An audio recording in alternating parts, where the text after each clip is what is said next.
sebuah rumah permanen dengan luas tanah 268 meter persegi di Bukit Apit Puhun, Kota Bukit Tinggi, diperkirakan senilai 970 juta rupiah. Namun, dijual secara lelang hanya dengan harga 150 juta. Rumah tersebut sudah beralih ke tangan orang lain sebagai pemenang lelang.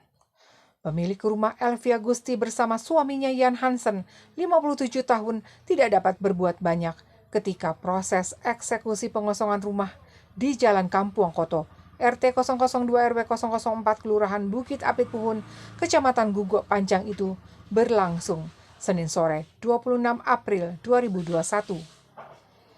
Satu persatu barang yang ada di dalam rumah dikeluarkan. Pengacara pemilik rumah Aldefri SH telah menyampaikan ketentuan hukum penyitaan tidak dapat dilakukan terhadap harta milik pihak ketiga.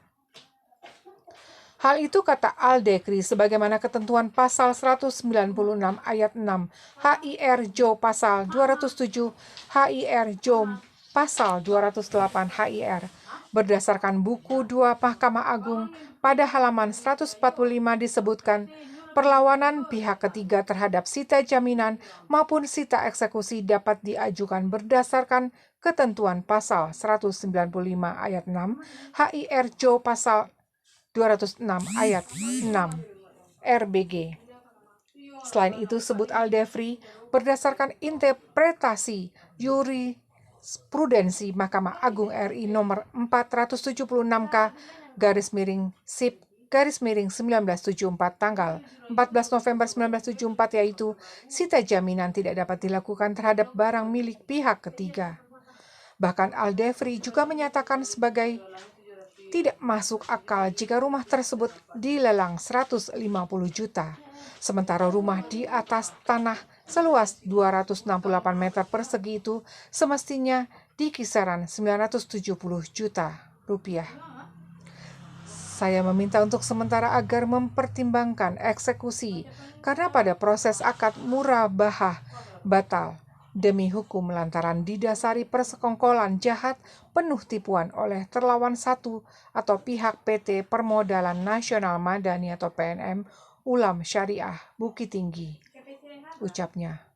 Aldefri menyampaikan Elvia Gusti yang tidak pandai tulis baca yang akibat kebodohan karena konspirasi yang dibuat seorang rentenir atas nama Gusti Hernani dan Sudes Iriatman suami palsu, cairnya dana pinjaman ke PT PNM Ulam Syariah sebesar 200 juta rupiah tersebut dapat menjadi pertimbangan dalam eksekusi.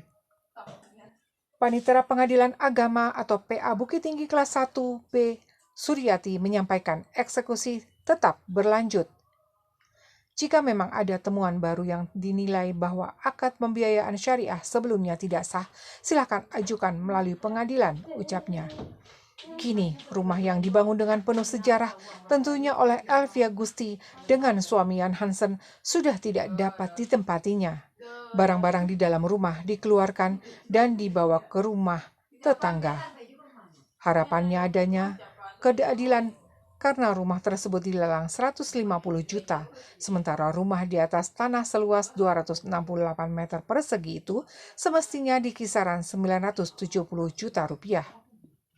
Sedikit lagi bahwa kami melihat dengan seksama bahwa ternyata jurusita yang diturunkan itu orang yang tidak paham dengan hukum, sehingga tidak sedikit pun menjadi pertimbangan bagi mereka. Ini ke depan mesti menjadi catatan, jangan sampai menjadi presiden buruk terhadap mahkamah syariah atau pengadilan agama di dalam menerapkan hukum. Nanti hilang kepercayaan masyarakat terhadap pengadilan agama kalau seandainya orang yang diturunkan untuk ini hanya dengan alasan bahwa sudah perintah pengadilan, bukan memberikan alasan-alasan hukum atau hal-hal yang berkenaan dengan aturan-aturan yang barangkali disesuaikan dengan apa yang telah kami sampaikan itu tadi. Dari Bukit Tinggi, Linda Sari Yusuf, Lintas 8 melaporkan.